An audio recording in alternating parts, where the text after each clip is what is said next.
Di mana ini gelap sekali pemirsa. Oh, ternyata di sana kalian berada. Gak apa-apa, aku tahu itu garing.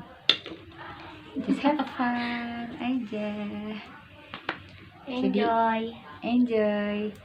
Halo teman-teman. Jadi kali ini aku mau ngebagiin tipsnya gimana caranya supaya bisa dalam jangka waktu yang dekat bisa mencapai syarat untuk monetisasi YouTube. Nah, sesama YouTube pemula itu wajib tahu dan memahami beberapa tahapan-tahapan untuk mencapai syarat monetisasi YouTube. Gak usah lama lagi, langsung aja ke videonya, oke? Nah, yang pertama menurut aku itu adalah perbanyak video. Itu pasti, karena yang namanya kita mau terus membagikan informasi, ilmu, atau memberikan hiburan untuk para viewers YouTube, itu pasti dong kita harus memperbanyak video. Karena kalau misalkan video kalian cuma 2 atau misalkan 5 atau bahkan cuma 6, 7 dalam waktu yang lama atau berbulan-bulan bahkan bertahun-tahun, itu kadang susah untuk menarik peminat yang bakal suka atau bahkan menetap di channel kalian. Nah, karena ibaratnya sama aja kayak ngasih harapan aja buat si viewers YouTube-nya. Nah, yang kedua itu adalah bukan perbanyak sih, buat thumbnail semenarik mungkin. Jadi wajib banget buat kita para YouTube pemula itu harus membagikan atau memperlihatkan bagian awal atau intronya atau thumbnailnya yang akan dibagikan di post di video kalian. Nah, itu tuh kenapa harus menarik mungkin? Karena menurutku ya orang sebelum melihat videonya pasti yang dilihat itu adalah thumbnailnya dong. Walaupun channel kita dicari atau video kita masuk di fitur jelajah, itu pasti yang dilihat pertama kali itu adalah thumbnailnya. Nah, kadang orang yang melihat thumbnailnya bagus, dia berpikir bahwa isi dari video tersebut juga memang sepadan dengan thumbnail yang telah dibuat. Maka dari itu, thumbnail pun tidak boleh clickbait. Jadi, kalau misalkan clickbait itu, ya kadang orang juga kan sebagian mungkin ada yang ngerasa ya udah nggak apa-apa, yang penting isi atau informasinya sama.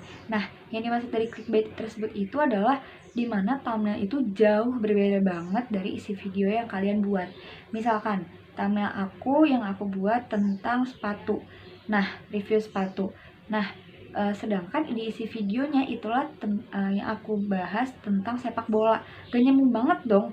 Orang yang tadinya lagi nyari, aku mau nyari yang review sepatu, aku mau cari sepatu terunik, sepatu termurah, sepatu terbagus, kualitasnya bagus. Nah, pasti dong otomatis orang ngelihat dari thumbnailnya dulu yang pertama. Dan yang kedua juga judulnya itu harus yang sesuai dengan thumbnail dan isi video. Dan juga judul itu harus bisa yang membuat viewers YouTube itu seolah-olah kayak pengen ngeklik ke video kalian. Oke? Nah, tips yang ketiga adalah menurut aku untuk meningkatkan subscriber dan jam tayang, menurutku yaitu adalah dengan cara saling subs. Tapi ternyata cara ini tuh ampuh gak sih? Oke, jadi gini, ini menurut pengalaman pribadiku selama aku memulai untuk menjadi YouTube pemula. Aku juga pernah menjalankan tips itu. Nah, ternyata awal mulanya tuh baik memang. Maksudnya ibaratnya berjalan dengan lancar. Tapi seiring berjalannya waktu, kadang ada beberapa yang memang subscriber di antara kalian itu, ya di antara subscriber tersebut itu ada yang unsubscribe lagi. Dan tapi banyak dari yang subscribe tersebut juga tetap mensubscribe, tidak unsubscribe. Nah, Maka dari itu, menurutku cara ini memang bisa dijadikan salah satu option buat kalian. Tapi kalau dibilang untuk ampuh tidak ampuhnya, sebetulnya ampuh-ampuh saja kalau misalkan dari sesama YouTube tersebut memang konsisten dengan apa yang udah dia ucapkan lewat komennya, atau sesuai dengan apa yang kita harapkan masing-masing. Ibaratnya kita mengharapkan pasti dong kalau misalkan udah mengklik subscribe nggak akan lagi mengunsubscribe ya, karena ya kita udah senang di subscribe dan kita udah mensubscribe balik, tapi ternyata nggak lama kemudian dia men-unsubscribe kita. Nah otomatis kita pun merasa tidak ibaratnya kayak nggak serius gitu. Jadi ini mau menang sendiri atau bagaimana gitu. Padahal untuk sesama YouTube pemula itu anggap aja kayak kita lagi cari teman baru, kita lagi cari informasi yang baru, ilmu baru yang di-share lewat dari video-video YouTube pemula. Sedikit pengalaman aku sebagai YouTube pemula, kita itu harus saling bisa menjaga konsistensi kita sebagai YouTube. Dimana YouTube pemula itu kalau misalkan mau mengumpulkan subscriber dengan cara mensub balik gitu, itu biasanya tergantung dari orangnya lagi sih, balik lagi dari orangnya kayak gimana. Nah menurutku tuh kayak ya udah, kalaupun emang kita niatnya saling membantu dan kita ingin sama-sama sukses bersama, ya kenapa harus nggak konsisten gitu. Jadi menurutku untuk kalian YouTube pemula, semoga kita sama-sama bisa berjuang, kita sama-sama bisa mengembangkan channel kita, karir kita masing-masing dengan saling menghargai dan saling konsisten aja terhadap kita dan orang yang udah kita support. Dan apa ya, dan ya kadang tuh ada aja ibaratnya kalau dengan tips yang saling subscribe itu tuh kadang orang tersebut nggak lama bilangnya awalnya gini, tapi nggak lama tersebut orang tersebut men-unsubscribe kembali. Nah jadi kan kita bingung ya gitu, tapi ya udahlah gitu, itu balik lagi ke orangnya masing-masing gitu kan, tipikalnya kayak gimana. Nah kenapa aku bilang cara tersebut kadang bisa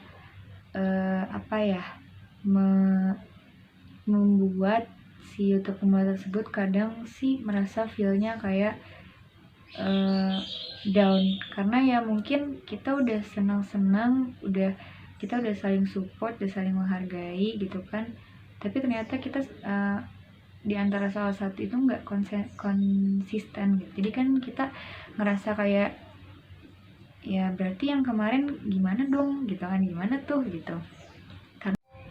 Nah aku juga mau ngingetin untuk semua kalangan YouTube pemula dan saling mensupport gitu.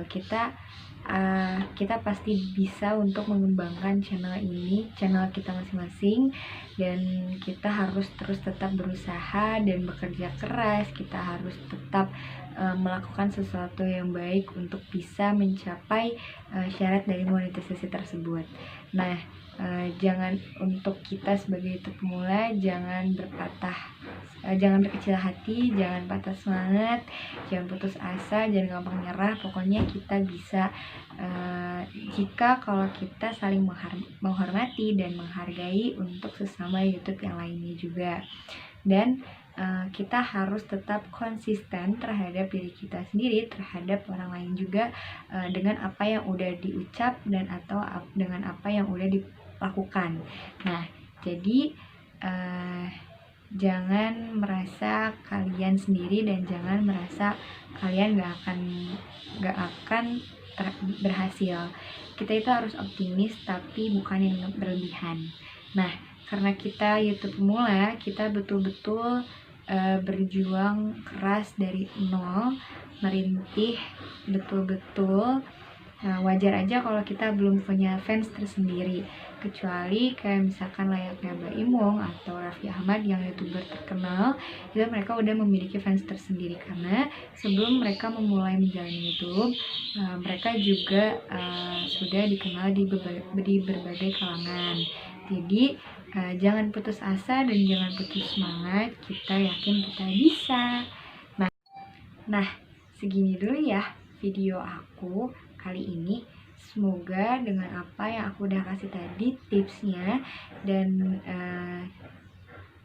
sedikit motivasi dan support juga dari aku untuk kalian semua, dan semoga apa yang kita harapkan, apa yang aku udah ucap tadi bisa terwujud atau terkabul ya teman-teman.